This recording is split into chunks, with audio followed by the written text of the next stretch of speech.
সাধনার পর ঈদ উল ফিতরের মাধ্যমে আনন্দ উদযাপনের এই পৃথিবীর সর্ববৃহৎ যে দুটি অনুষ্ঠান ঈদ উল আজহা এবং ঈদ উল ফিতর, তার ভেতরে অন্যতম ঈদ উল ফিতরে আমরা হাজির হয়েছি। খুশি হয়ে বলছে আলহামদুলিল্লাহ। দরুদ আর সালাম পাঠ করি মুহাম্মদুর রাসূলুল্লাহ সাল্লাল্লাহু আলাইহি ওয়াসাল্লাম। শ্রদ্ধার সাথে স্মরণ করছি, দোয়া করছি এই ঈদগার সম্মানিত সাবেক খতিব মরহুম মাওলানা একে এনামুল হক শাফি রহমতুল্লাহ আলাইহি, আল্লাহ রাব্বুল আলামিন জান্নাতুল ফেরদাউসের সুউচ্চ মাকাম তাকে নসিব করে।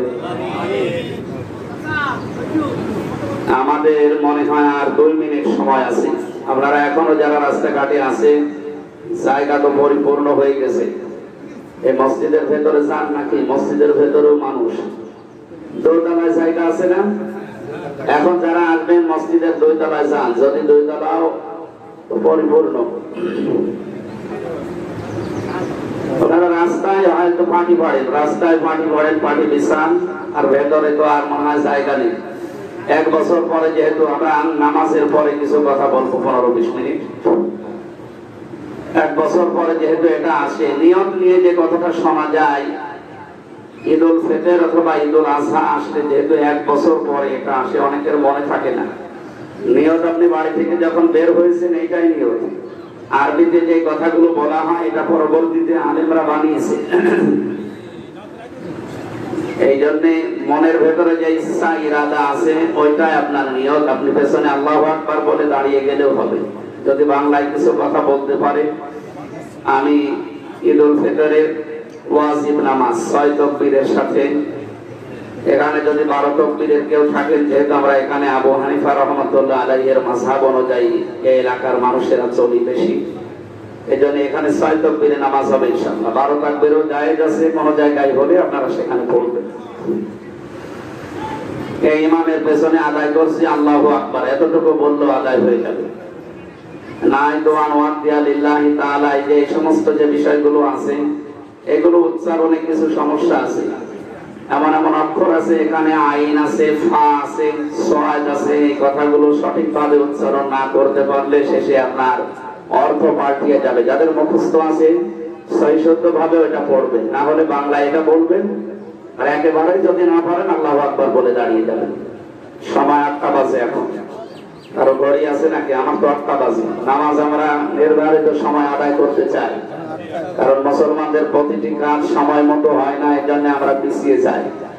আজকের এখান থেকে আমরা স্টার্ট দেব, আরম্ভ করব, প্রত্যেকটা কাজ যেন সময় মতো হয়। দাঁড়িয়ে যান, কাতার সোজা করে, যেভাবে নিয়ম বললাম ওইভাবে আপনারা নিয়ত করবেন। নামাজের পরে ওরা কথা বলবেন।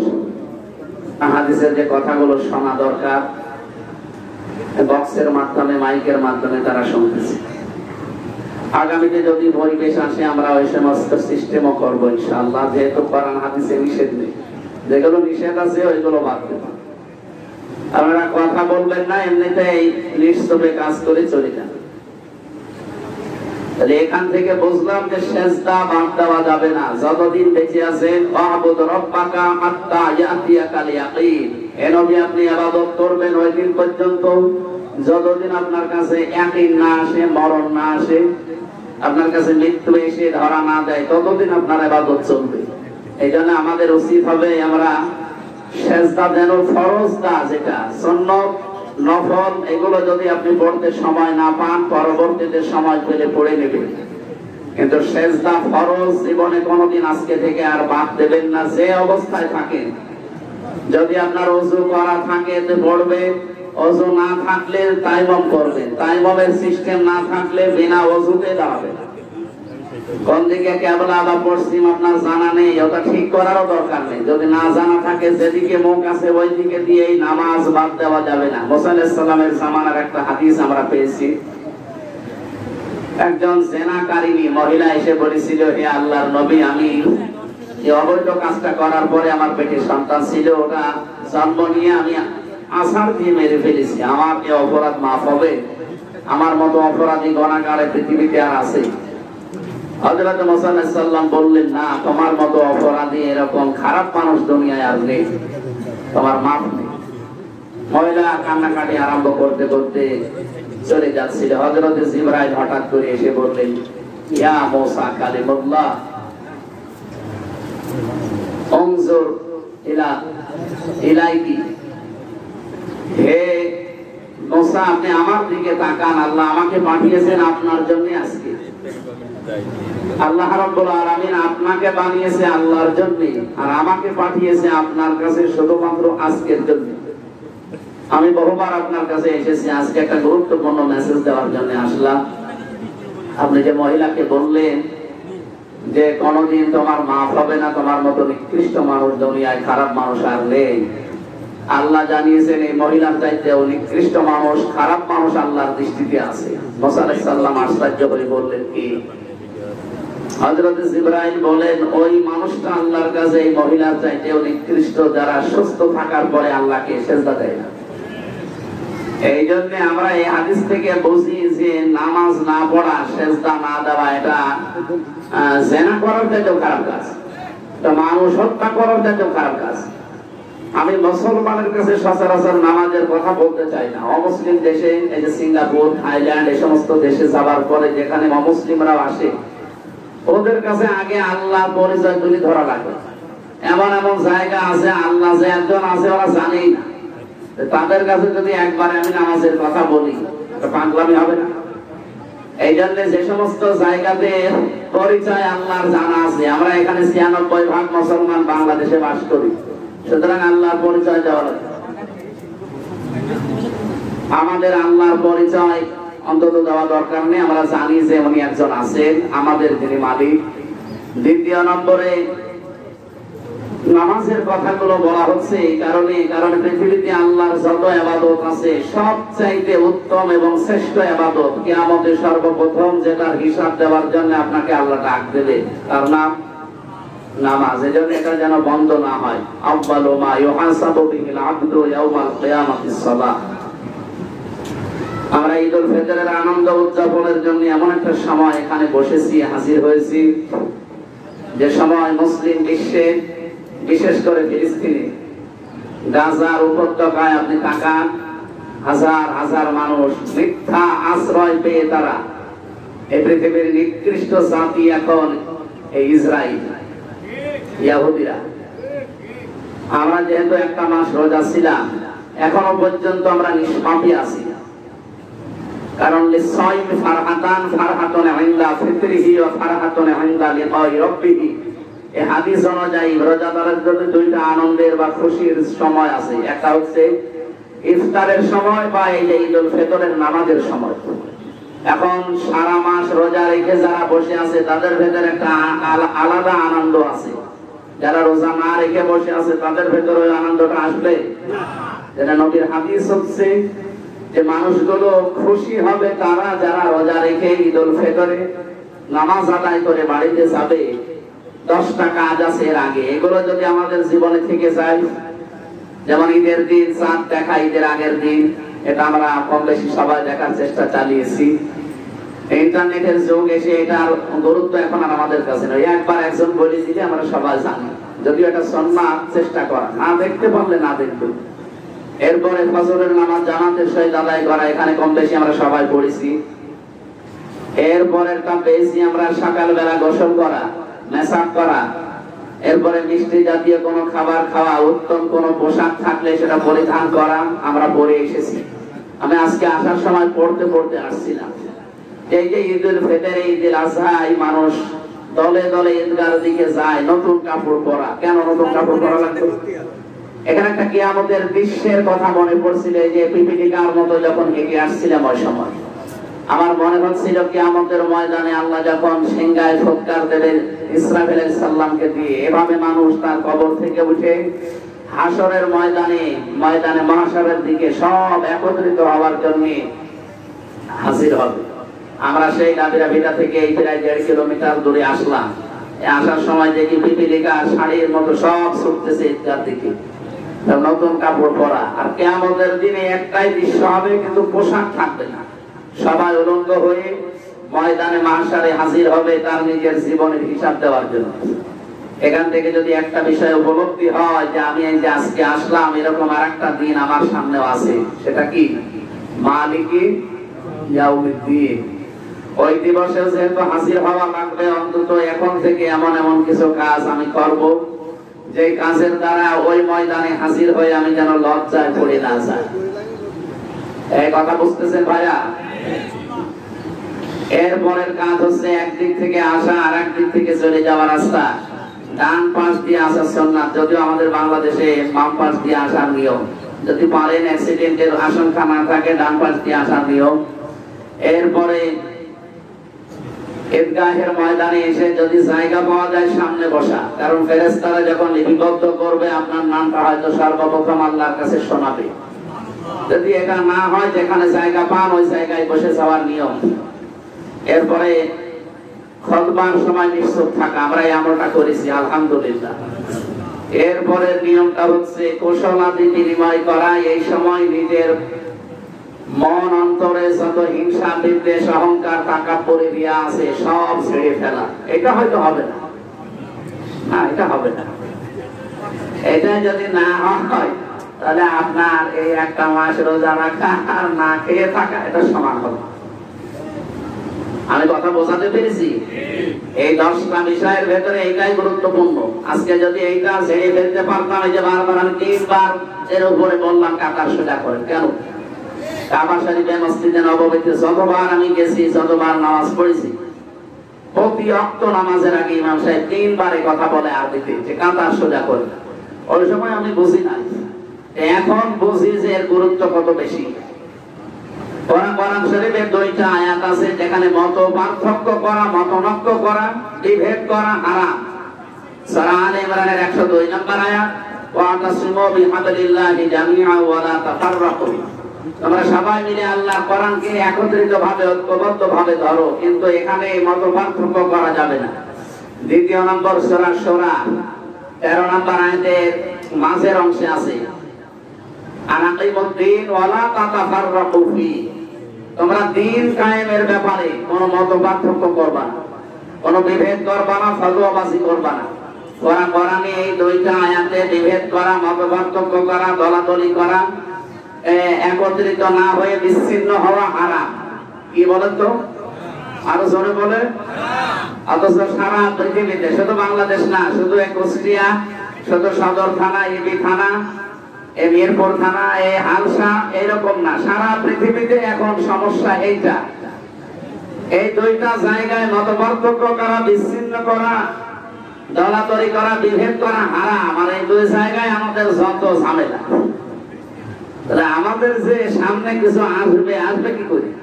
কোরআনের এই 2টা আয়াত আপনি মানেন না, একটা অক্ষর যেখানে অস্বীকার করলে মানুষের ঈমান নষ্ট হয়ে যায়, সেখানে পুরো 2টা আয়াতই আমরা মানি না। যত দলাদলি দেখেন কোরআন কেন্দ্রিক, কোরআনের কাছে আসতে বললে কত রকমের ফতোয়া বের হয়, আলাদা আলাদা মত বের করে। আর যদি দ্বীন কায়েমের কথা বলা হয়, ফতোয়ার তো অভাব নেই। কত মানুষ এই কথা বলেই ফেলে যে এটা রাজনীতি, অথচ দ্বীন কায়েম করা এটা নামাজের মতো, রোজার মতো। কি আরো জোরে বলে? কোরআনের ভেতরে রোজার কথা মাত্র এক জায়গায় আছে।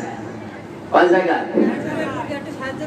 হজ করা লাগবে কথা মাত্র এক জায়গায় আছে। আমার মনে হয় এই ঈদগার যে কমিটি আছে, এনাদের দায়িত্ব শেষ হয়ে গেছে।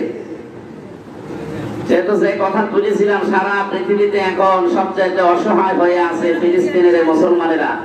বাংলাদেশের প্রধান উপদেষ্টা এখন যিনি আছেন ডক্টর মোহাম্মদ ইউনূস, এবং পররাষ্ট্র মন্ত্রণালয়ের দায়িত্বে আছেন ওই সচিব যিনি, উনি সারা দেশে ঘোষণা দিয়েছেন অলরেডি যে প্রত্যেকটি মুসলমানের কাছে অন্তত 1 টাকা 2 টাকা হলেও যেন নিয়ে আসা হয়। ওই টাকা ওনার রাষ্ট্রের মাধ্যমে ফিলিস্তিনে মুসলমানদের জন্য পাঠাবে। এজন্য যদি 5টা টাকাও হয় আপনি আজকে দেবেন, এখান থেকে আমরা জেলা শহরে যারা দায়িত্বে আছে ওনাদের কাছে হয়তো পাঠিয়ে দেবে। সে বিএনপি বলেন, জামাত বলেন, আরো যারা দলীয় ভাবে ইসলামী দল করে, এই সমস্ত মানবতার সংগঠন আছে অনেকগুলো, তারা যেভাবে কাজ করছে ওদের কাছে পৌঁছালে ওরা এরকম পর্যায়ে থাকে, দেওয়ার দরকার নেই। বাকি যারা আছেন নেওয়ার মতো অবশ্যই এগুলো এখানে দিয়ে দেবেন। এই ঝামেলা, এই জায়গাটা যেন কোনো ব্যবসায়িক প্রতিষ্ঠান কেউ না বানায়। কোরআনে কারিমে সূরা তাওবা 18 নম্বর আয়াতে আছে, ইন্নামা ইয়ামুরু মাসাজিদাল্লাহি মান আমানা বিল্লাহি ওয়াল ইয়াউমিল আখির ওয়া আকামাস সালাতা ওয়া আতাজ যাকাতা ওয়া লাম ইয়াখশা ইল্লাল্লাহ ফাআসা উলাইকা ইয়াকুনু মিনাল মুহতাদিন। এই কালেকশন হয়ে গেছে, নীরব হয়ে যান, বসেন। তাদের কালেকশন হয়ে গেছে, বসে পড়ে। আর কথা তো বলা যাবে না, এখন ইবাদত চলছে। কিন্তু আল্লাহ বলেন, আমার ঘর মসজিদ, আমার নবীর ঘর মাদ্রাসা, ঈদগাহ, গোরস্থান, এই সমস্ত জায়গার যদি কেউ দায়িত্ব পালন করতে চায়, সভাপতি, সেক্রেটারি, মোতাবাল্লি, ক্যাশিয়ার, 5টা গুণ মাস্ট থাকা লাগবে। কয়টা? 1 নম্বরে আমি আল্লাহকে বিশ্বাস করা লাগবে। এমন মানুষ মসজিদের, ঈদগাহ, গোরস্থানের দায়িত্ব নেই জোর করে, আল্লাহ বিশ্বাস করে, জোর করে নিয়ে বসে আছে। অথচ 1 নম্বর গুণ হওয়া লাগবে, তা বিশ্বাস থাকা লাগবে কার প্রতি? এখন যদি বলেন বিশ্বাস তোমার আছে, এটার নাম কি? ঈমান, আমানা বিল্লাহ। ঈমান মানে কি? 5টা বা 7টা জিনিসকে আপনি একেবারে পুঙ্খানুপুঙ্খানু বিশ্বাস করে আপনার প্র্যাকটিক্যাল লাইফে এটা থাকা লাগবে, তার নাম ঈমান। যেমন সামা রমাদান ঈমানান ওয়া ইহতিসাবান গফিরা লাহু মা তাকদ্দামা মিন যামবি বলা হয়। যে ব্যক্তি ঈমান এবং ইহতিসাবের সাথে রোজা পালন করবে, তার পেছনের যত অপরাধ আছে সবগুলো আল্লাহ মাফ করে দেবে। না দিয়েছে?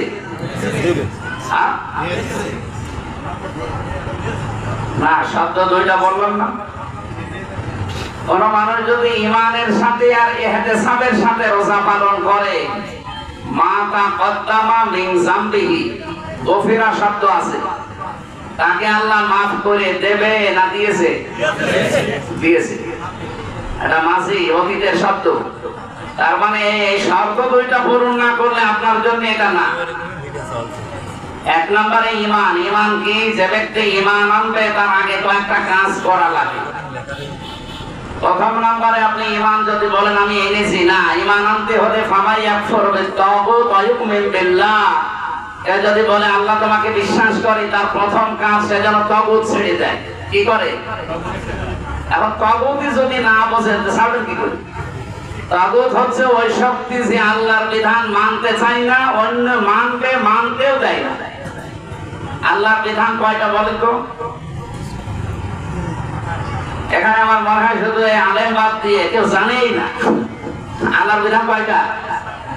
5টা। 500 অবশ্য 5টা। আল্লাহর বিধান কয়টা বলেন? 500।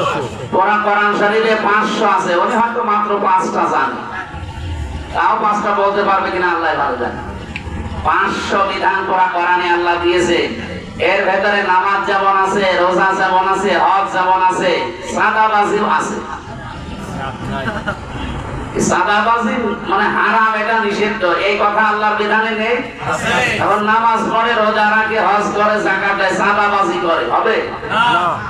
মানে ঈমানই আনা হয়নি।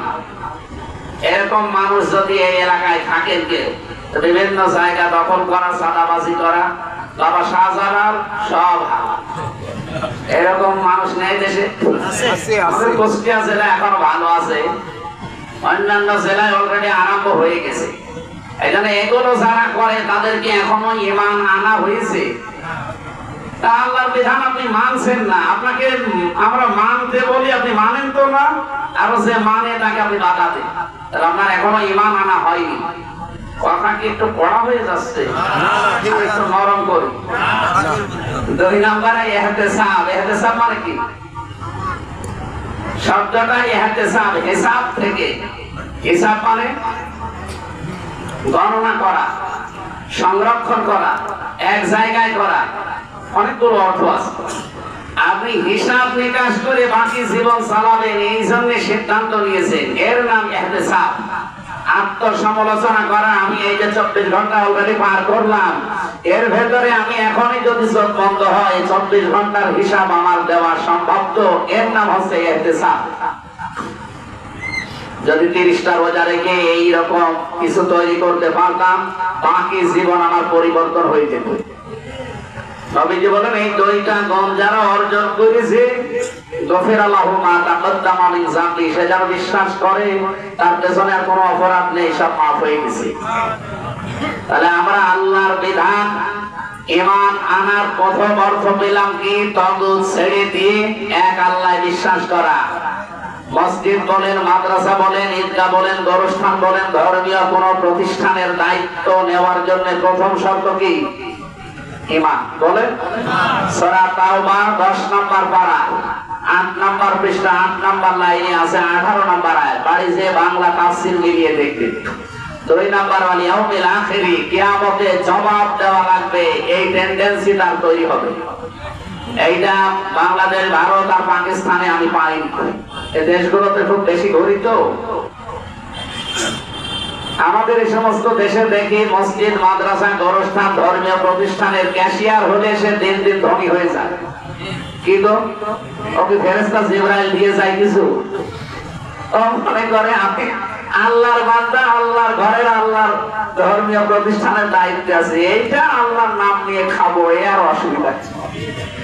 এক লোক মসজিদের ঘড়ি চুরি করছিল, লোকজন যে ধরেছে পিটাবে, আর জায়গা পেলি না মসজিদে, চিল্লাবে। মসজিদ আল্লাহ, আমি কার? আল্লাহর বান্দা। আল্লাহর বান্দা আল্লাহর মসজিদের জিনিস নেবে, আবার চুরি হয়। যারা আমার এগুলো করে, এই যে জোর করে যারা দায়িত্ব নিতে চায়, আমার মনে হয় তাদের এখন কোন উদ্দেশ্য আছে। আপনি জোর করে নেবেন কেন? আপনাকে তো দিতে গেলে আপনি নিতে যাবেন না, কারণ এটা একটা ঝামেলার জিনিস। মসজিদ বলেন, মাদ্রাসা বলেন, ঈদগাহ বলেন, যাই বলেন, এগুলোর দায়িত্ব নেওয়া একটা ঝামেলা না? কারণ পুঙ্খানুপুঙ্খানু হিসাব দুনিয়ার মানুষের কত কিছু এই জায়গায় আসবে, না দিতে পারলে কিয়ামতে আপনি ধরা খেয়ে যাবেন। আর মসজিদের ক্যাশিয়ার হলেও ধনী হয়ে যায়, আবার জোর করে নিতে যায়, না দিলে আবার রাগ করে। আমাদের এলাকায় এখনো শুরু হয়নি, এগুলো বাঘের হাটে আছে। ওই জেলার নাম বললে অসুবিধা নেই, মানে অনেক দূরে তো। আমাদের এলাকায় যেন এরকম মানুষ না থাকে, কারণ এই যে আমাদের যিনি ইমাম সাহেব ছিলেন, সারা দেশে উনি কোরআনের প্রচার করতেন। আমিও এখন সারা দেশে, সারা বিশ্বে আল্লাহ নিয়ে যাচ্ছে কোরআনের প্রচারে। যদি এলাকার মানুষই 2 নাম্বার হয়, আমার কথা বাইরে চলবে, আমার ফেরত দিয়ে পাঠিয়ে দেবে, বলবে যা নিজের এলাকা ঠিক করে। এই জন্য এলাকা ঠিক করছে। আগামীতে যে কোনো দায়িত্ব, এখানে শুধু ঈদগাহ বলে না, মসজিদ বলেন, মাদ্রাসা বলেন, গোরস্থান বলেন, ঈদগাহ বলেন, যে যেখানে দায়িত্ব বাইরে রেকর্ড হচ্ছে তো, সারা পৃথিবীতে যাচ্ছে। যারা দায়িত্ব নিতে চান, এই 5টা গুণ অর্জন না করে জোর করে যদি আপনি নেন, যতক্ষণ দায়িত্বে থাকবেন ততক্ষণ গোনা হবে আপনার। এইটা মনে হয় আমি বানিয়ে বললাম না, আবার আমরা তো বিশ্বাস করতে চান না, মানে না বানিয়ে বলছি। সূরা তাওবা আবার বলছে 18 নম্বর আয়াত। তাহলে কিয়ামতে জবাব দেওয়া লাগবে, এই বিশ্বাস দৃঢ়ভাবে তৈরি করতে হবে যে আমি যাই করছি প্রত্যেকটা জিনিস লিখিত হচ্ছে, আর এই লিখিত জিনিস পড়ে পড়ে কিয়ামতে আল্লাহকে শোনানো লাগবে। বলেন আপনি যে দায়িত্বে আছে, যেখানে আছে, এটা যদি কিয়ামতে পড়ে পড়ে শোনানো লাগে, আপনি কয় লাইন পড়তে পারবেন? আপনাকে 50 লাইন লেখা একটা কিতাব দেওয়া হবে, বই দেওয়া হবে, আমলনামা, 5 লাইন পড়ে তার পড়তে পারবেন না, কারণ ওখানে আপনার 50 টাকা হয়তো মানি কাটি করা আছে। এরকম কি দেশে নেই? যদি কেউ থাকেন, এটা পরিবর্তন হয়ে যাবে। 3 নম্বরে ওয়াকামাস সালাত, তারা নামাজ কায়েম করবে। বলেন নামাজ কায়েম কি ব্যক্তিগত ভাবে করা যায় না রাষ্ট্রীয় ভাবে? কোরআনে নামাজ কায়েমের কথা আছে 82 জায়গায়, আর নামাজ পড়ার কথা আছে এক জায়গায়। ফাসাল্লি লিরাব্বিকা ওয়ানহার, কয় জায়গায়? মাত্র এক জায়গায় আছে নামাজ পড়ো আর নামাজ কায়েম করো, এটা কয় জায়গায়? 82 জায়গায়। 82 জায়গায় নামাজ কায়েমের কথা দিলেন কেন? পড়ার কথা মাত্র একবার। আপনি পড়তে পারেন ব্যক্তিগত ভাবে, পারিবারিক ভাবে, সামাজিক ভাবে, কিন্তু কায়েম করতে হলে পেছনে ব্যাকআপ লাগে, পাওয়ার লাগে।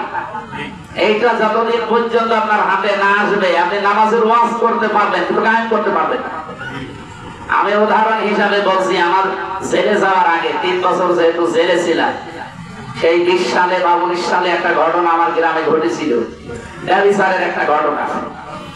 আমি কোরআন হাদিসের যে রায় আছে দিয়েছিলাম, কিন্তু কার্যকর করার ক্ষমতা আমার আছে? আমি যদি ওই সময় কার্যকর করতাম যে জেনার শাস্তি হচ্ছে বিবাহিত হলে তাদেরকে মাটির ভেতরে বুক পর্যন্ত গেড়ে দাও, এরপরে পাথর মেরে ইট মেরে মেরে ফেলো, আমার মনে হয় এটা যদি কার্যকর করতাম তাহলে আমার এই সঙ্গে স্যার আগে করতো। প্রশাসন ধরে বলছে এদেশে কোরআনের বিধান নেই, আমি কিসের রায়তে ফতোয়া দিয়েছেন পর্যন্ত থাক, তো কার্যকর করতে গেলে আমি বাঁচতাম। এখন যদি বলেন না আপনার ইমানের পরিচয় দেওয়া লাগবে, আপনি করেন, করে করবো কি, 3 বছর তো ছিলাম, কি করলেন আপনারা? এই জন্য আমরা চাই যতদিন পর্যন্ত রাষ্ট্রীয় ভাবে নামাজ কায়েম না হবে, আর এটা কায়েম করা কোন ব্যক্তির একার দ্বারা সম্ভব না, সবার দ্বারা সম্ভব না। সামনে বাংলাদেশে যদি 300 এমপি হয়, 151 জন এমপি যদি কোরআন বুকে নিয়ে যে বলে যে মাননীয় স্পিকার আমরা নামাজের দিন চাই, ওখান থেকে যদি বলেন হাত তোলেন, 300 জনের ভেতরে 151 জন যদি বলে হ্যাঁ আমরা নামাজের দিন চাই, তারপরের দিন নামাজ দেশে কায়েম হয়ে যাবে। আপনাকে তখন ওয়াজ করা লাগবে, ভাই সলিমুদ্দিন নামাজ পড়ো, ওটা বাবা নামাজ পড়বো। আমি সৌদি আরবে 16 সালে যখন গিয়েছিলাম দেখেছি মরুভূমির ভেতরে আমরা 4-5 জন মিলে জামাত আদায় করে নিলাম, দেখে 2 জন রাস্তা ঝাড়ু দিচ্ছে। হঠাৎ করে একজন পাগড়ি মাথায় দিয়ে ওই যে মতুয়া বলে ওই দেশে, আমাদের যেমন পুলিশের সার্জেন্ট বলে ওই দেশে মতুয়া বলে, উনি হঠাৎ একটা গাড়িতে নেমে ওই লোককে ডাক দিয়ে বলছে তুই কি, আরবিতে জিজ্ঞাসা করলো মানান্তা, তুই কি, তুই কি মুসলমান না অন্য জাতি? প্রথমে নাম জিজ্ঞাসা করে এরপরে জিজ্ঞাসা করছে কোন জাতির লোক, বলছে মুসলমান, বাড়ি কোথায়? ইন্ডিয়া। অজু করার তো এখানে জায়গা নেই মরুভূমির ভেতরে, তাই মন কর, তাই মন করি 42 ডিগ্রি 45 ডিগ্রি সেলসিয়াস চলছে ওই মরুভূমির ভেতরে, ওরে দাঁড় করিয়ে বলছে নামাজে 2 রাকাত নামাজ, তো 4 রাকাত আসরের নামাজের সময়, জোহরে 4 রাকাত নামাজ পড়বি, আর এই মরুভূমির ভেতরে দাঁড়িয়ে থাকবে 1 ঘন্টা। তো জীবনে কোনদিন ওযু না থাকলেও নামাজ ছাড়বে? রাষ্ট্রীয় ভাবে এটা থাকলে এইরকম কায়দায় পৌঁছিয়ে যায়। এজন্য আমরা চাচ্ছি যে আমরা শুধু ফতোয়া দিয়ে শেষ করে দেব না, এই 54 বছর যা হয়েছে আমরা যে ফতোয়া দেব এটা যেন কার্যকর হয়, সেই কাজ করা লাগবে না সামনে। আর এটার কথা বলতে গেলে কারো যদি মন খারাপ হয় যে এটা দুনিয়ার কথা, এটা রাজনীতির কথা, এটা ধর্ম ব্যবসা, আপনার ঈমান থাকবে? আমি কি আমার বাবার দাদার কথা বানিয়ে বলছি? আকামাস সালাত, নামাজ কায়েম করা লাগবে, ওয়া আতাজ যাকাত পরে ঠিক আছে, পরে বলতে পারবেন। ওয়া আতাজ যাকাত, সম্পদ থাকলে যাকাত দেওয়া লাগবে। যারা সম্পদ আছে কিন্তু যাকাত দেন না, আপনারা কোন ধর্মীয় প্রতিষ্ঠানের দায়িত্ব নিতে পারেন না। যদি জোর করে রাখেন, জোর করে নেন, আপনার কিন্তু গোনা হবে। এখানে সম্পদ যাদের আছে, খাওয়া দাওয়ার পরে 90 থেকে 1 লাখ, 1 লক্ষ টাকা যদি খাওয়া দাওয়ার পরে কারো দেরি থাকে, মাস্ট বি আপনাকে যাকাত দেওয়াই লাগবে। এরপরে 5 নম্বরে ওয়ালাম ইয়াখশা ইল্লাল্লাহ, আল্লাহ বাদে তার অন্তরে আর কারো ভয় থাকবে না। কারো মুখের দিকে তাকিয়ে সে কথা বলবে নাকি বেজার হবে, রাজি হবে, এইগুলো না, সে দেখবে আমার আল্লাহ রাজি আছে কিনা। এই জন্য আল্লাহ বাদে কাউকে সে ভয় করে না, এরকম গুণ কোয়ালিটি তার ভেতরে পয়দা হবে। গুণ বললাম কয়টা? বলেন। আল্লাহ আমি সহ যারা যেখানে যে দায়িত্ব পাবো ধর্মীয় কোন বিষয়ে, আল্লাহ আমাদেরকে এগুলো অর্জন করার তৌফিক দিন, আমিন। সূরা লাইল থেকে আমরা তেলাওয়াত করেছিলাম আয়াত, ফাম্মা মান আতা ওয়া তাকা ওয়া সাদ্দাকা বিল হুসনা ফাসানুয়াসসিরুহু লিল ইসরা। আল্লাহ তাআলা বলেন যে ব্যক্তি দান করে আর তাকওয়া অর্জন করে, দান বলতে শুধু টাকা পয়সা না, পৃথিবীর যত কিছু আপনাকে আল্লাহ রিজিক হিসাবে দিয়েছে ওইটাই যদি আপনি মানবতার জন্য, ইসলামের জন্য দান করেন। আমার টাকা আছে আমি দান করলাম, আপনার প্রভাব আছে আপনি ওই প্রভাবটা দান করবেন। কথা বুঝতেছেন? থানায় ওসি সাহেবের কি আছে? আইন আছে, সে তারা আইনকে কাজে লাগাবে ইসলামের পক্ষে, মানবতার পক্ষে। একটা লোককে ধরে মানুষ পিটাচ্ছে, কনস্টেবল বা সেকেন্ড ওসি সাহেব বা অন্য যারা আছে এসআই এরা ধরে একটা লোককে পিটাচ্ছে। আপনার ওসি সাহেবের যে ক্ষমতা থানার ভেতরে, উনি যদি থানায় প্রবেশ করে বলে এই বেটাই কি করিস, ওনার চেহারা দেখে বা ওনার চেয়ারের যে মর্যাদা এটা দেখেই নিচের অফিসাররা এমনি লোকটার ছেড়ে দেবে। কথাবার্তা শোনার পরে যদি দেখে যে না এগুলো ঠিক না, তখন এমনি তারটা সহজ করে দেবে। এটা তার রিজিক এটা খরচ করা লাগবে ওই জায়গায়। এখন যদি ওখানে উনি খরচ না করে ওই দুর্বল মানুষটার উপর অত্যাচার চালাতেই থাকে, তো আপনি আয়াত করে যাবেন, আপনার কিছু হবে না। এখানে এটা একটা দান। আমি কথা বোঝাতে পেরেছি? হ্যাঁ, প্রত্যেকটা জিনিসের দান আছে। নবীজি বলেন আনফিক ইয়া বেলাল, বেলাল খরচ করো, দান করো। উনি বললেন আমার কিছুই নেই। বলেন কেন কিছু নেই? আযান দাও। আযান দিয়ে মানুষকে ডাকো, এটা একটা দান। সুতরাং মানুষকে আপনি আযান দিয়ে ডাকবেন আল্লাহর দিকে, এটা যদি দান হয়, পৃথিবীতে যা আপনাকে জীবন চালানোর জন্য আল্লাহ দিয়েছে এইটা খরচ করা, এটা একটা কি দান। আল্লাহ আমাদের করার তৌফিক দেন। 20 মিনিট সময় নিয়েছিলাম, 20 মিনিট হয়ে গেছে। আয়াতের আর 2টা কথা বাকি আছে, বলি নাকি? তাকওয়া অর্জন করার জন্য যেহেতু এই মাস এসেছিল, চলেও গেল। তাকওয়াটা কি? আমরা মনে করেছিলাম এই যে মাওলানা ফরিদউদ্দিন, আমির হামজা এদের মতো বিশাল জুব্বা গায়ে দেওয়া লাগবে, পাগড়ি একটা সাদা। আমি এই জন্য পাগড়ি খুলে দিয়েছি। পাগড়ি একটা মাথায় দিয়ে এরপরে হাতে একটা তসবিহ নিয়ে কোনো দিকে দুনিয়ার খেয়াল নেই, শুধু সুবহানাল্লাহ, আলহামদুলিল্লাহ, আল্লাহু আকবার। বিশাল বুজুর্গ মানুষ, তাকওয়াবান হয়ে গেছে, আল্লাহর ওলি না। তাকওয়া 4টা জিনিসের নাম। কয়টা?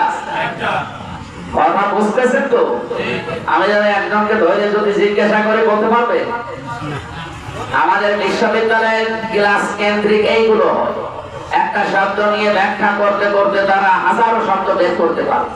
আমি যদি ক্লাস আকারে সব জায়গায় কথা বলি, এই জন্য বলছি আমি 10 মিনিট বলি, আপনি 10 মিনিটে যেন 5টা বিষয় মনে রাখতে পারেন।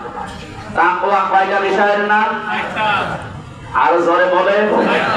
1 নম্বরে আল খাউফু মিনাল জালিল, আল্লাহকে যেভাবে না দেখে ভয় করেন, না দেখে বিশ্বাস করেন, এভাবে না দেখে ভয় করা লাগবে। 2 নম্বরে আল আমালু বিত তানজিল, কোরআন অনুযায়ী আমল করা লাগবে। কোরআনের যে 55টা নাম আছে তার ভিতরে 5 নাম্বার নাম হচ্ছে আত তানজিল। কোরআনের নাম কি? এজন্য আমল বা কাজ যদি করেন আগে কোরআন থেকে করবেন, আর কোরআনের ব্যাখ্যা হচ্ছে হাদিস। 3 নম্বরে আল কিনায়াতু বিল কলিল, অল্পে তুষ্ট থাকা লাগবে। এইটা আজ বিশ্বের মুসলমানদের ভেতরে নেই। এই কারণে আমরা এত দুর্নীতি করি। আপনি সব সময় বিশ্বাস করবেন আল্লাহ, বৈধ পথে যদি কিছু আসে অসুবিধা নেই, কিন্তু বাম হাত দ্বারা যেন না আসে। এই জন্য বৈধ পথে আপনি কোটি টাকার মালিক হয়েছেন, কোনো অসুবিধা নেই যদি হক আদায় করতে পারেন। অল্পে তুষ্ট থাকার মন মানসিকতা অভ্যাস তৈরি করা লাগবে। এটা যতদিন তৈরি না হবে, আপনি আকাশ দিয়ে উড়ে যেতে পারেন, আপনার ভেতরে এখনো তাকওয়া তৈরি হয়নি। 4 নম্বরে ওয়াল ইস্তিআদাদু লিয়াউমির রাহি, আখিরাতের পুঁজি তৈরি করার জন্য সচেষ্ট থাকা লাগবে সব সময়। কয়টা বললাম? এক একটার ভেতরে লক্ষ লক্ষ কথা আছে, ব্যাখ্যা করলে 2-3 ঘন্টা করা যাবে। যেহেতু 4টা বলেছি, থিওরিটা মনে রাখলেই হবে। আল খাউফু মিনাল জালিল, আল আমালু বিত তানজিল, আল কিনায়াতু বিল কলিল, আল ইস্তিআদাদু লিয়াউমির রাহি। এই 4টা বিষয় যার ভেতরে পাওয়া যাবে, আল্লাহ বলেন তার ভেতরে তাকওয়া তৈরি হয়েছে। সাদাকাতুল হুসনা, যে ভালো কথাগুলো, সত্য কথাগুলো বিশ্বাস করে এবং গ্রহণ করে নেয়। আমাদের ভেতরে অভ্যাসটা নেই। ভালো কথা, সত্য কথা বিশ্বাস করা দূরের কথা, আরো বিরোধিতা করে। আল্লাহ বলেন এই গুণগুলো অর্জন করো, আমি জীবনের যত কর্মকাণ্ড আছে সহজ করে দেব। জান্নাতে যাওয়ার যত কাজ আছে সহজ করব, জাহান্নামে যাওয়ার যত কাজ আছে কঠিন করে দেব। মসজিদে নববীতে নবীজি বসে আছেন, পাশেই তো জান্নাতুল বাকি। একটা লাশ আসলো, নবীজি নিজে বসে গেলেন ওখানে, সাহাবায়ে কেরাম বসলেন। তিরমিজি শরীফের হাদিস। নবীজি বললেন যার যা কপালে লেখা আছে ওইটা ফাইনাল। সাহাবায়ে কেরাম বললেন তাহলে ভালো কাজ করে করব কি খারাপ কাজ করে করব, সব তো লেখাই আছে। নবীজি বললেন না,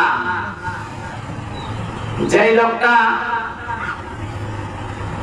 ভালো কাজ করার মতো মন মানসিকতা তার ভেতরে আছে, আল্লাহ যদি বোঝে যে হ্যাঁ এর দ্বারা কাজ হবে, তাহলে তাকে ভালো কাজ করার রাস্তাগুলো সহজ করে।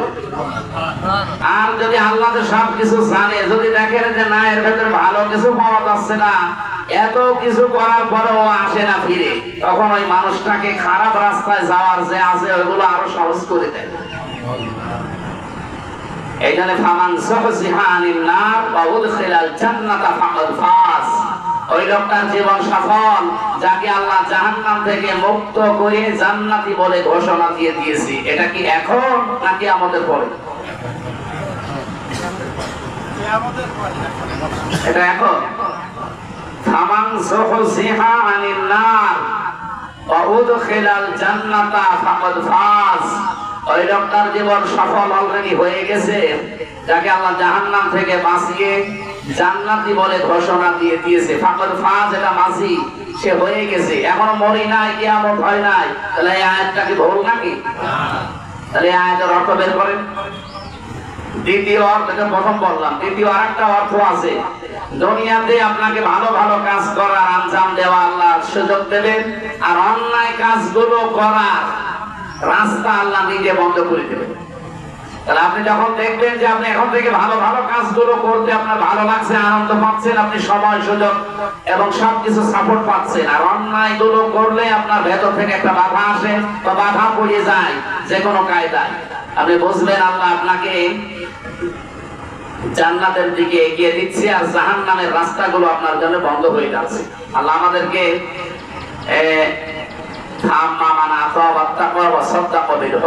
এই চারটা যে গুণ বললাম, এক নম্বরে দান করা। দান মানে শুধু টাকা পয়সা, পৃথিবীর যা আল্লাহ আপনাকে দিয়েছে সবগুলো। আমি যে বক্তৃতা দিচ্ছি এটা আমার দান। আপনি টাকা আছে, টাকা খরচ করবেন, এটা আপনার দান। প্রভাব আছে এলাকায়, ভালো কাজে খরচ করবেন, এটা আপনার দান। যে যার যা আছে ওটা খরচ করা দান। দুই নম্বরে তাকওয়া অর্জন করার কয়টা বললাম? চারটা। তিন নম্বরে অসাদদাকা, বিশ্বাস করবে সে সত্য, হুসনা যেটা ভালো জিনিস, সেটাকে জানার পরে সে মেনে নেবে, বিরোধিতা করবে না। তার জন্য জান্নাতের রাস্তা আল্লাহ সহজ করবে আর জাহান্নামের রাস্তাগুলো আল্লাহ কঠিন করে দেবে। আমি হাদিস পড়েছিলাম, মনে আছে আপনাদের? as-sawmu wa ana ajzi bihi wa ana ujza bihi। রোজা মানুষ শুধুমাত্র আমার জন্য রাখে, আর রোজার পুরস্কার আমি আল্লাহ নিজের হাতে দেব অথবা নিজেই পুরস্কার হয়ে যাব।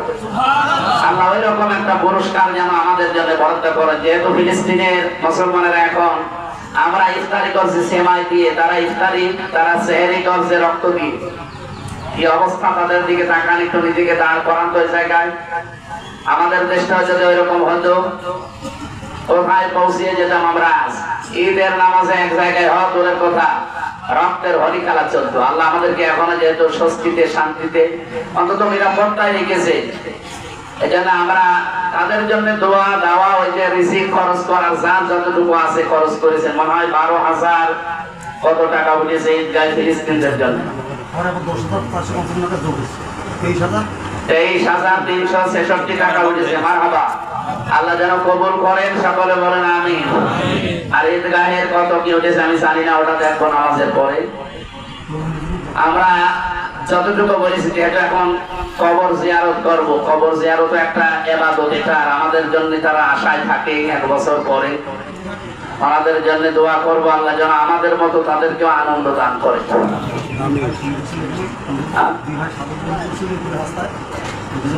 2024-এর 5 অক্টোবর আমাদের রাস্তায় 2টা ভাই শহীদ হয়েছিল। আল্লাহ রাব্বুল আলামিন তাদেরকে শাহাদাতের মর্যাদা যেন দান করেন। আমরা সূরা ফাতিহা, সূরা ইখলাস 3 বার আর দরুদ শরীফ 3 বার একটু পড়েন, আমরা মোনাজাত করি। আমরা যারা সময় পান কবরের কাছে আমরা একটু দোয়া করব, এরপরে যার যার বাড়িতে যাব। এখনই বলে দেবে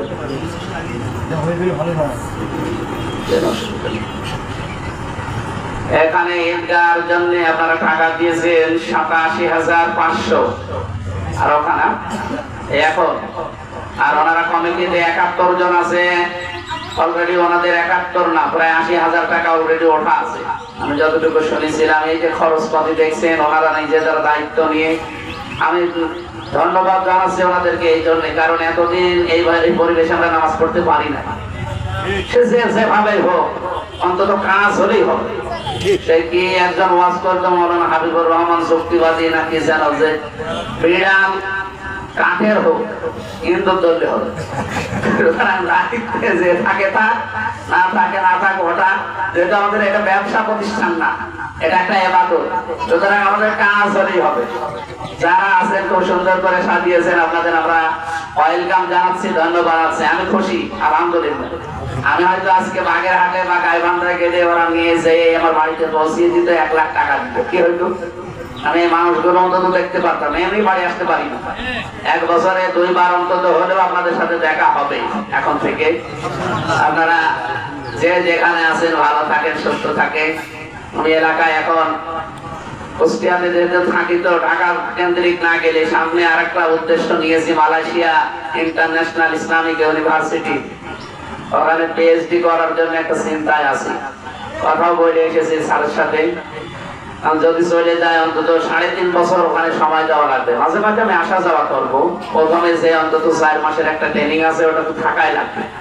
বাকি সময় এখন থেকে যদি পাস করতে পারি, তাহলে হয়তো সিস্টেম গুলো কভার করা যাবে। দোয়া চাচ্ছে আপনাদের কাছে যেন এটা সফল হয়। কারণ অধিকাংশ বক্তা যারা doctor Mizanur Rahman Azhari, doctor Abul Kalam Azad Bashar, doctor Enayetullah Abbasi সব ডক্টর হয়ে গেছে। সবাই বলছে তুমিও ডক্টর হও। বাংলাদেশে এখন থাকলে হয়তো আমরা কিন্তু অনার্স মাস্টার্স করা আছে কুষ্টিয়া বিশ্ববিদ্যালয় থেকে, এই দেশে কোনো ভার্সিটিতে করলে আমার এমফিল করা লাগবে, এরপরে ডক্টরেট। সময় নেই, কারণ 6-7 মাস আমার রাস্তায় থাকা লাগবে। আর বাইরের দেশের নিয়ম হচ্ছে অনার্স মাস্টার্স করা থাকলে আর এমফিল করা লাগে না, একবারে আপনাকে পিএইচডি তে দিয়ে দেবে ডক্টরেট করার জন্য। কিন্তু একটা ট্রেনিং আছে আরবি আর ইংরেজির উপরে, যদি পাস করা যায় 100 মার্কের 70 তোলা যায়। আশা করছি পারবো, আমার নিজের উপর একটা বিশ্বাস আছে, আর আপনাদের তো আল্লাহর ওলিদের দোয়া আছে, ইনশাআল্লাহ পারবো। দোয়া করেন যদি সুযোগ আসে সামনে। টাকা তো আমার মনে হয় আরো আপনারা বেশি দেওয়ার কথা ছিল। ওনারা কমিটির লোক যদি 80,000 নিজেরা দেয়, এখানে এতগুলো মানুষ মিলে 80,000 লক্ষাধিক টাকা পার হওয়ার দরকার ছিল। সামনে যেন হয়। সূরা ফাতিহা ইখলাস একটু পড়ে 2-3 মিনিট সময় দিলাম। আলহামদুলিল্লাহ রাব্বিল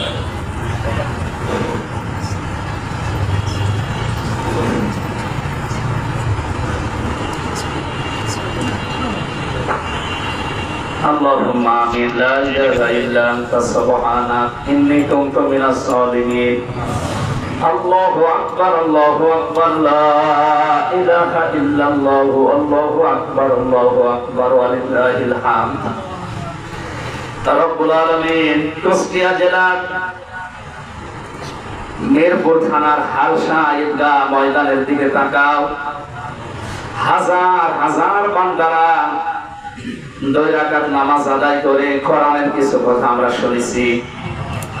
একটি মাস সিয়াম সাধনার পর আল্লাহ তাআলা ঈদুল ফিতরের এই দিনে আমরা সবাই কম বেশি খুশি আছি। মেহেরবানি করে আমাদের মাফ করে আরো খুশি করে দাও। জীবনের অপরাধগুলো তুমি মাফ করে ওই জায়গাটা নেকি দিয়ে পাল্টিয়ে দাও। এখানে যারা সেজদা দিয়েছে, আমাদের এই 2টা সেজদা জান্নাতে যাওয়ার মাধ্যম বানিয়ে দাও রব্বুল আলামিন। এখানে যারা এতদিন নামাজ আদায় করেছে, নামাজ আদায় করিয়েছে, অনেকেই কবরে আছে। আলহাজ মাওলানা একেএম এনামুল হক শাফি রহমাতুল্লাহ আলাইহি সহ যত মুসল্লি ঈদগাহ এই মসজিদ থেকে বিদায় নিয়েছে, প্রত্যেকের কবর জান্নাতুল ফেরদাউস বানিয়ে দাও। তাদের জীবনের ভালো ভালো কাজগুলো মঞ্জুর করো, অন্যায় কাজগুলো তুমি মাফ করে দাও। আল্লাহ তাআলা আমার প্রাণ প্রিয় এলাকায় কুষ্টিয়া মিরপুর ইবি সদর মেহেরবানি করে মানুষগুলোকে কোরআনের ইজ্জতে মাফ করে দাও। আমিন। ভাতৃত্বের যে বন্ধন আছে, যেটা না থাকলে আসাম পৃথিবীতে মুসলমানেরা আমরা অসহায় মায়ের খাই। 257টা দেশের 57টা মুসলিম রাষ্ট্র আছে। নামাজের কাতারের মধ্যে যদি সব আমরা এক হয়ে যেতে পারতাম, সিমেন্টেড হয়ে যেতে পারতাম, পৃথিবীর কোন শক্তি আমাদের দিকে মুখ তুলে তাকাতো না। রব্বুল আলামিন সারা বিশ্বের মুসলমানদেরকে তুমি এক এবং নেক বানিয়ে দাও। এই ঈদগাতে যে মানুষগুলো দূর দূরান্ত থেকে, কেউ 1 কিলো 2 কিলো 5 কিলো 10 কিলো দূর থেকে যারা এসেছে, আল্লাহ এদের প্রত্যেকের যাওয়া আশাই দেখি দিয়ে দাও। আমরা অনেকে অসুস্থ আছি, শেফায়ে কামেলা যারা নসিব করো। যারা অভাবে আছি, আমাদের অভাব গুলো দূর করে দাও। আমাদের স্বভাবকে তুমি ভালো করে দাও। আমিন। রব্বুল আলামিন, কত মানুষ বিদেশ থেকে পর্যন্ত চলে এসেছে ঈদের নামাজ দেশে পড়বে বলে, নিজের আত্মীয় স্বজনের সাথে দেখা করবে। এই মানুষগুলোকে তাদের কর্মজীবনে মেহেরবানি করে বরকত দাও। আমার এই এলাকাতে যে মানুষগুলো কাজ করে খায়, আল কাসিব হাবিবুল্লাহ নবীজি জানিয়েছে, যারা কাজ করে খায় এরা আল্লাহর বন্ধু। আল্লাহ এদেরকে তুমি বন্ধু হিসাবে কবুল করে নাও। আমি সহ যারা অসুস্থ আছি, আমাদেরকে শেফায়ে কামেলা আজেলা নসিব করো। আল্লাহ তাআলা ঈদগাহটা কিয়ামত পর্যন্ত সেজদা দেওয়ার জন্য, ইবাদতের জন্য তুমি আরো বিউটিফাই করে দাও। যারা দায়িত্বে আছে সততার সাথে পালন করার তৌফিক দাও। জনাব আবু দাউদ সহ যত মানুষ এই কমিটিতে দায়িত্ব পেয়েছে, প্রত্যেকটি মানুষের ভেতরে ইখলাস সততা দিয়ে ভরপুর করে দাও। দিন দিন সমৃদ্ধি উন্নতি যেন তাদের হাতে আরো বেশি হয়, এটা এলাকার মানুষ যেন দেখতে পারে। মন থেকে কাজ করার সুযোগ দাও। এটা যে ইবাদত, এই ইবাদতকে ইবাদতের জায়গায় রাখার সুযোগ করে দাও। রব্বুল আলামিন, তুমি নিজেই জানিয়েছো সূরা তাওবার 18 নম্বর আয়াতে যে ধর্মীয় প্রতিষ্ঠানগুলোতে দায়িত্ব নিতে হলে কি কি গুণ লাগে। শুধু এখানে না, সারা পৃথিবীতে যারা মসজিদ, মাদ্রাসা, গোরস্থান, ঈদগাহ, ধর্মীয় এই প্রতিষ্ঠানের দায়িত্বে আছে, 5টা গুণ তাদের ভেতরে সেট করে দাও। আল্লাহুম্মা গফিরলি ওয়ারহামনি ওয়াহদিনি ওয়াফিনি ওয়ারযুকনি ইয়া রাব্বাল আলামিন। যারা বসে আছে, কার মা নেই তুমি জানো, কার বাবা নেই তুমি জানো। আমার মা বাবা দুইজনই বেঁচে আছি, আমি কিছুই মনে করি না। যাদের মা নেই বাবা নেই, ওদের চোখ ভিজে গেছে। রব্বুল আলামিন, মাথা নিচু করে চক্ষু বন্ধ করে, মাথা নিচু করে চক্ষু বন্ধ করেন। যারা আত্মীয় স্বজন, বিশেষ করে মা বাবা, যাদের এদের দিকে এই ছোটবেলার কথা মনে করেন, নবীজি নিজে মাঝে মাঝে মায়ের কবরের পাশে দাঁড়িয়ে কাঁদতেন। সাহাবীরা বলে, হুজুর আপনি কাঁদেন কেন? বিশ্বনবী বলেন, সাহাবীরা, আমার মায়ের ওই ছোটবেলার আদরের কথা আমার মনে পড়ে গেছে। আল্লাহ তাআলা তাকাও তোমার কুদরতের নজর দিয়ে, দেখো কত মুরব্বী মানুষ, কত যুবক মানুষ তার মা আর বাবার কথা মনে করে কাঁদছে। নবীজি জানিয়েছেন, মা বাবার কথা স্মরণ করে কোন সন্তান যদি 1 ফোঁটা চোখের পানি ফেলতে পারে, ওই সময় আল্লাহ তাদেরকে মাফ করে দেয়। রব্বির হামহুমা কামা রব্বায়ানি সগীরা। যেভাবে তারা লালন পালন করেছে, আল্লাহ তুমি তাদেরকে তোমার কুদরতের কোলে লালন পালন করো। তাদের কবরগুলোকে জান্নাতের সাথে সংযোগ স্থাপন করে দাও। এখানে যত মানুষ এসেছে, কাউকে খালি হাতে ফেরত দিও না। বাড়ি যাওয়ার আগে আগে তুমি এদেরকে মাসুম বানিয়ে দাও। লা হাওলা ওয়ালা কুওয়াতা ইল্লা বিল্লাহিল আলিয়্যিল আযীম। আল্লাহুম্মা গফিরলি ওয়ারহামনি ওয়াহদিনি ওয়াফিনি ওয়ারযুকনি ইয়া রাব্বাল আলামিন। ফাস্তাজাবনা লাহু ওয়া নাজাইনাহু মিনাল গাম্মি ওয়া কাযালিকা নুনজিল মুমিনিন। এখানে সেজদা দেওয়ার জন্য তোমার যে বান্দায় জায়গাটা দান করেছিল, আল্লাহ জনাব বিল্লাহ আল হোসেন, তার বাবা, তার দাদা, তাদেরকে তুমি কবরে জান্নাতুল ফেরদাউস দিয়ে দাও। এই মসজিদ যারা বানিয়েছে, কিয়ামত পর্যন্ত এখানে সেজদা দেওয়া হবে, প্রত্যেকের সেজদা কবুল করো আল্লাহ। কখন কার কাছে আজরাইল এসে যায় জানি না, যখনই আসবে কোনো দুঃখ নেই মরতে আমাদের। আমরা সেজদা অবস্থায়, কোরআন পড়া অবস্থায়, রোজা রাখা অবস্থায় মরণ চাই। এই অবস্থায় যখন আমরা থাকি, আজরাইল যেন আমাদের কাছে আসে, জীবনের শেষ কথা যেন বলতে পারি, লা ইলাহা ইল্লাল্লাহু মুহাম্মাদুর রাসূলুল্লাহ। আসসালাম।